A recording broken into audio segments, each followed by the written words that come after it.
Okay, I feel like I should have said this at the pertains to the last video really. I thought I should say something about it at the end. But it was beautiful being able to see Aaron and his family, well, and Ella obviously, Ella and Aaron and Aaron's family down here. I got filled with such a warm sort of this feeling of like starting this new life, but coming back to a place that's always, I spent time here before and it really resonated with me and I felt very comfortable in it. And then seeing Aaron and his family down here, like him in a habitat that I'd never seen him in before, and was obviously such a important part of who he is and growing up. And it's finally for me to be down here and then see him being down here as well. Really felt like, to know the timelines of your life kind of like sort of coming full circle and just returning to themselves, really, like overlapping and back on itself. But also seeing Aaron and Ella and like having friends who are so dear to you and feel like it's so close in your life that it's like, as far as I look back in my memory, it seems like they were my friends. And I can't imagine ever not being friends with them, so it really feels like a friend for life that's like really intimately connected to your life and your path through it, and that you'll always be able to rely on them and hope that they can rely on you and feel that same way. And I think as well, I always think it's really important to try and, if you feel those kind of feelings, to try and let them be known, because I hate the thought of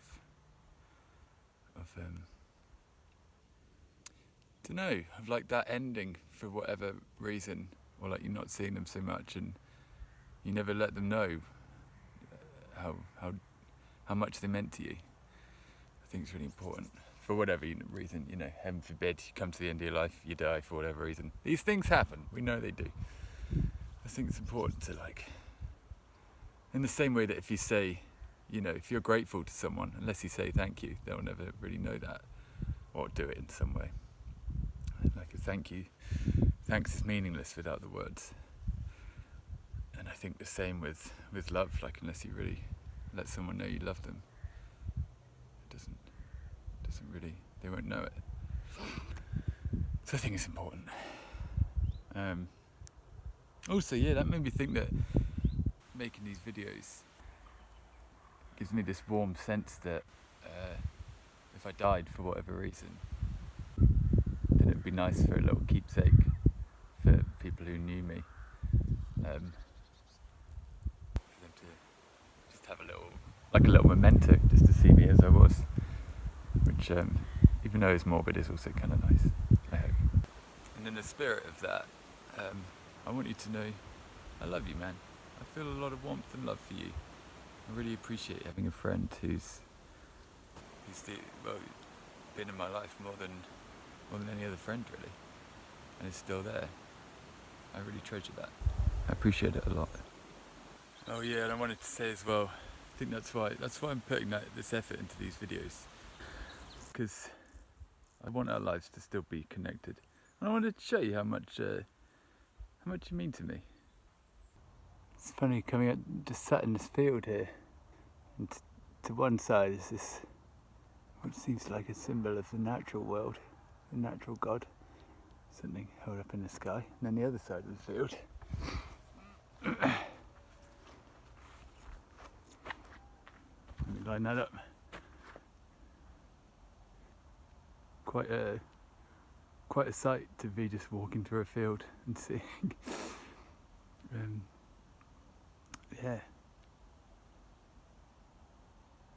as well, it's a funny time to come across this, because I've just been out for a run at the running club. It was a lot longer than you expected, but my body feels it's quite a sublime state of usedness. Like, just feel very, very at peace, but also very like expended of energy, but not really tired, just sort of in the middle of it. Very aware of like the machinations of my own body. It's a good feeling. And to see that, it's like a very, very strong and visual reminder of I don't know, like what resounds with that feeling. I don't know, the ability to even be aware of that is such a potent feeling. Like that's the same thing that's through all these years people have used to create God in our minds and that body. You know, an animal wouldn't recognise this feeling, or maybe it would. I don't know. I guess it doesn't diminish it in any way. It's just nice to be able to acknowledge it.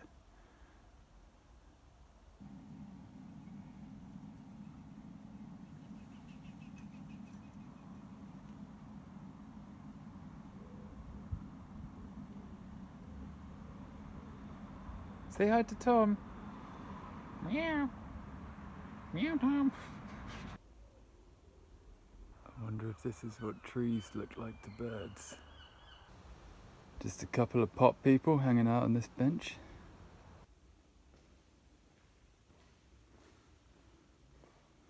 What a magnificent building. What a beautifully shaped tree. Lovely Kernish church. Very beautiful inside. It's so cool in here. I often get the sense in these old stone churches that they've been risen out of the ground, like out of the very rock itself. And by going in them, you're entering this part of the earth. It's so cool, like a cave.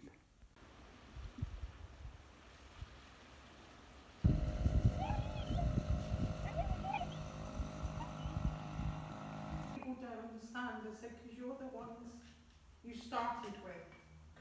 Yeah. And then as your life progresses, you That's lose right. people. Yeah.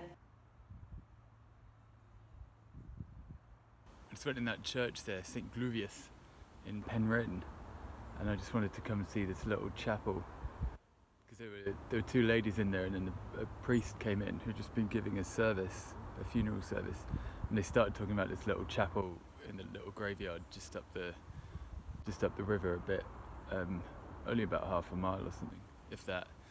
There's a little chapel that they used to use for services in the graveyard, and they said they had to board up the front door with iron gates because they'd found back.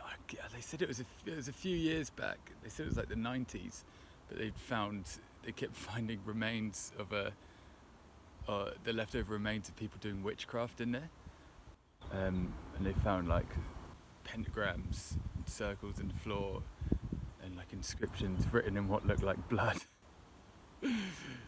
Oh yeah, and then they were saying, he was saying that like many years before that even they were using the chapel the undertaker was using it as a place to store bodies. So it's got a illustrious little history, that little building. What a spot for a pasty.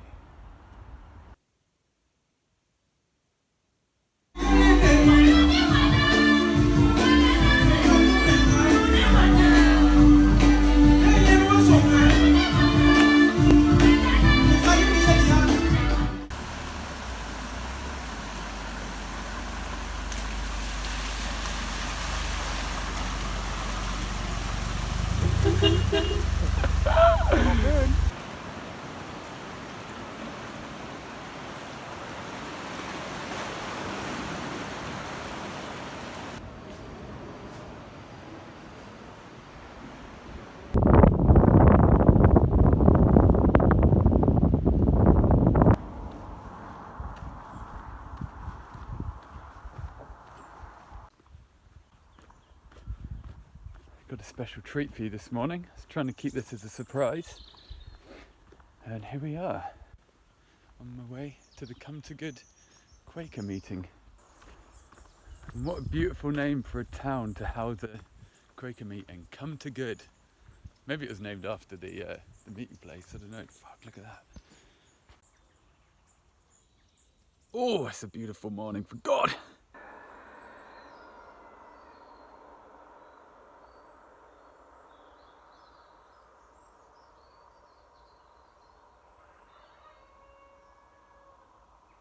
Good morning. I feel like I might sabotage myself a bit. I drank 2 coffees before I came and didn't really eat anything. So there's quite a lot of jitters to be sitting there quietly with God. The only rule at all is, and it's not even a rule that really is, we sit more or less quietly for an hour. Oh, okay.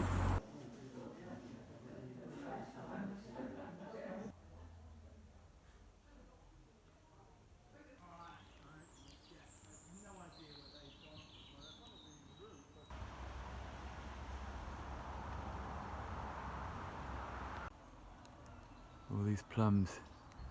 You don't just come here for silence, they say.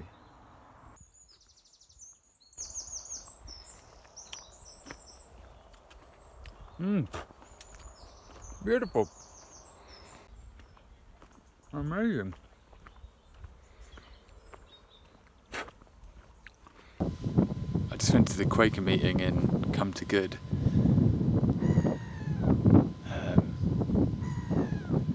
Which, yeah, felt like a very...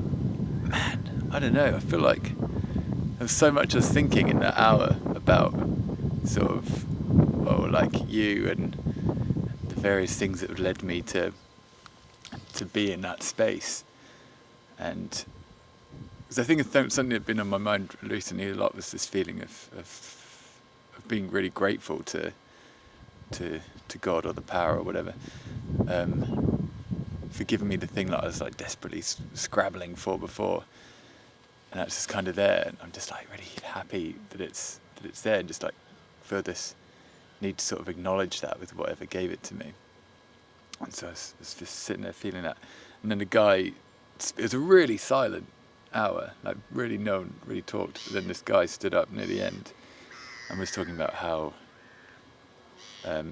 grateful he was for the silence with everyone, and that after gratefulness comes peace. I was like, man, that is exactly how I feel. What bizarre, didn't it? We're both just sitting there thinking that in silence next to each other. So I stood up and said a bit, which felt like, I was like, am I going to say something in the first one? Now or never, I guess. But it felt really good. And I was thinking, that's funny, like, there's 6 months ago, there's no way I'd have been able to go in that room and stand up and speak. I wouldn't even be able to go to a meeting. I think it would have been too much.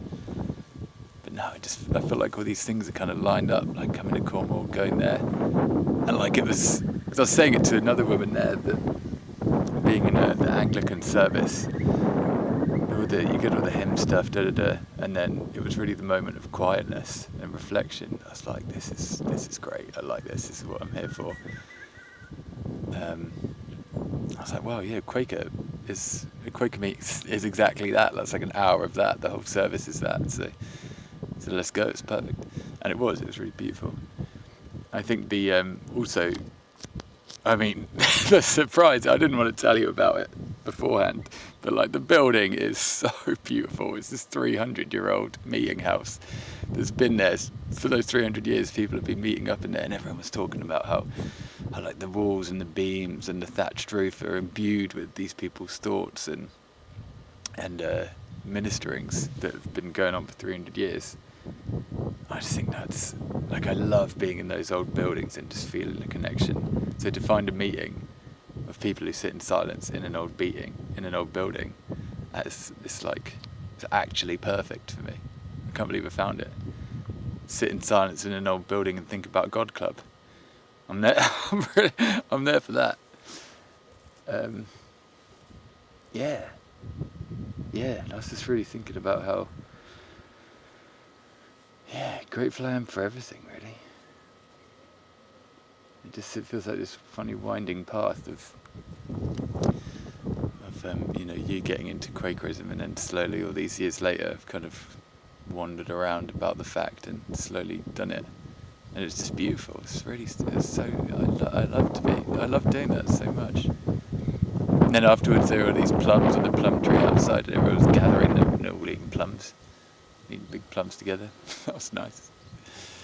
Oh, it just felt so good, and everyone was so smiley, and like a little bit where you shake hands and smile at everyone in the room silently afterwards. Oh, I loved that. It was so beautiful.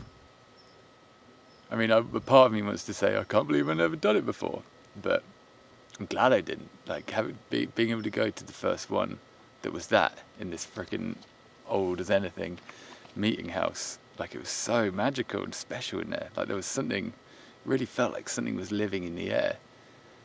Like the woman was saying, there's something between us. If you try and reach out and touch it, it just disappears.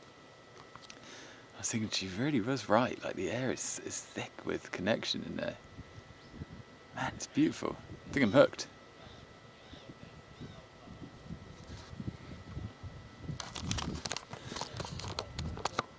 Also, this is the bay I'm currently in. ATM. Quite nice.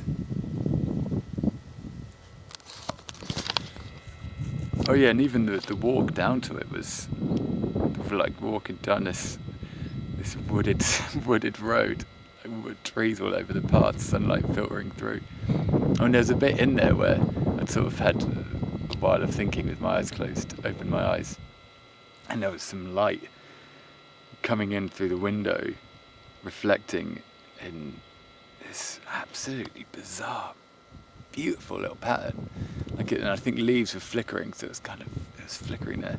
It looked like this flame made out of light on the floor. Like it was all marbled and weaving in and out of each other. It was so beautiful. I feel like I was seeing it I feel like I had so many pairs of eyes to see it with. They were all overlapping each other and playing with each other. It was beautiful. I wonder if this is where 300 years ago people would come and get on their horse to leave the Quaker meeting.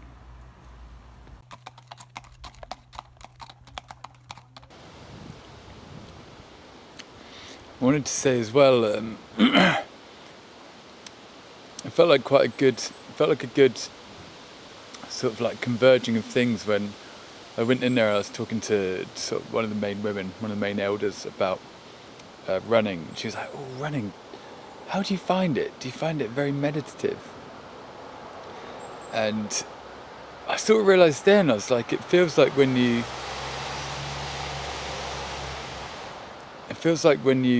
running, you're sort of clearing this space in your head and kind of turning your body into a meeting house where you're physically, by the action of running, you're kind of sweeping the thoughts from your head, or sweeping the words from your head, and kind of clearing it to this quiet place where there's room left for reflection and just for God to enter, like He does in the meeting house there.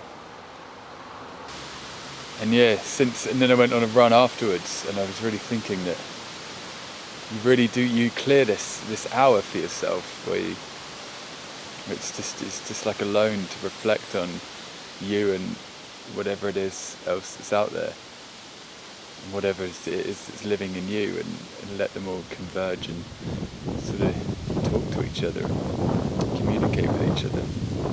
Kind of having this, it's almost like your mind's giving a ministry over your body, or your body's giving a ministry to your mind, or just your body and your mind and your spirit is sitting there in the meeting house of your experience together. It's lovely.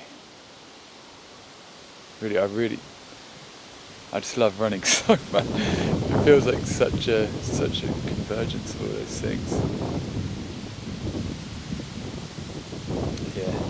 I think as well, seeing that when I finished that big long run with a running group, and then seeing that big lit up cross on the side of the church on top of the hill and the big lit up moon, it was like, man, this perfect trifecta of body and movement and community, and like these things you do together to try and find this thing that's universal between you. It's all so beautiful. Really struck me in that moment. I feel like that cross will be seared into my memory forever.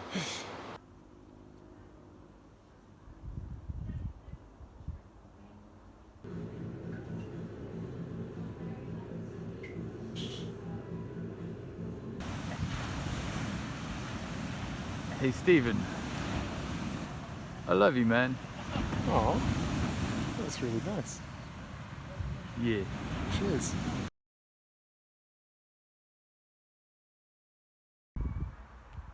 This might be the greatest pun I've ever seen on a headstone.